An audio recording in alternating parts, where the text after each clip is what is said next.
ஏற்கனவே சொன்ன மாரி தான். இப்ப வந்து பார்த்தீங்க அப்டின்னா வந்து, கிறிஷ ஒழுங்கா உன் கூட வச்சுக்கோன்னு எத்தனையோ தடவ ரோகிணி கிட்டக்க அவங்க அம்மா சொல்லி பார்த்தாங்க. அவங்க கேட்கல.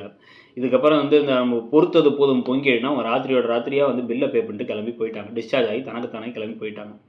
இது தெரியாம இங்க புது ட்ரெஸ் எல்லாம் கிறிஷுக்கு வாங்கி குடுத்து, குடும்பத்த எல்லாத்துக்கும் டாடா பை பை சொல்லி, நல்லவங்கலாம் பாசமா அனுப்பிவிட, மனோஜும், விஜயாவும் மட்டும் வந்து வெறுப்போட அனுப்பிவிட, ரோகிணி தன்னுடைய புள்ளங்கிறதுனால மட்டும் பாசத்தோட அனுப்பிவிடன்னு நல்லா நடக்குது. நேரா கிளம்பி அங்க போய் பார்த்தா, அவங்கள காணோங்கிறது தெரிஞ்சு இந்த பக்கம் ரோகிணிக்கும் ஷாக்கு, அந்த பக்கம் முத்து மீனாவுக்கும் ஷாக்கு. சிசிடிவிலாம் பார்த்தா கண்ண தொடச்சு அழுதுகிட்டே அவங்க போயிட்டாங்களாம். இப்போ ரோகிணிக்கு இன்னும் வேற பயம் அதிகமாயிடுச்சு. ஒண்ணு கிடக்க ஒண்ணு அம்மா பண்ணிட்டாங்களா? என்ன நடக்குதுன்னு தெரியல. எப்படி பிடிக்கிறதுன்னு அவங்க சித்தி கிட்ட கால் பண்றாங்க, எல்லாத்துட்டயும் பேசி பார்க்குறாங்க, எதுவுமே தெரியல.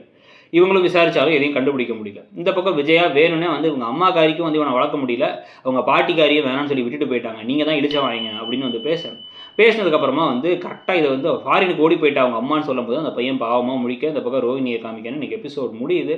இது இல்லாம இந்த சீட்டு பணம் திருடின விவகாரம் வேற இருக்கு. இதெல்லாம் பத்தி நீங்க என்ன நினைக்கிறீங்க? இந்த சீரியல் எப்படி போகுது? ரோகிணி சிக்கணுமா வேணாமாங்கிறத சொல்லுங்க. தேங்க்யூ.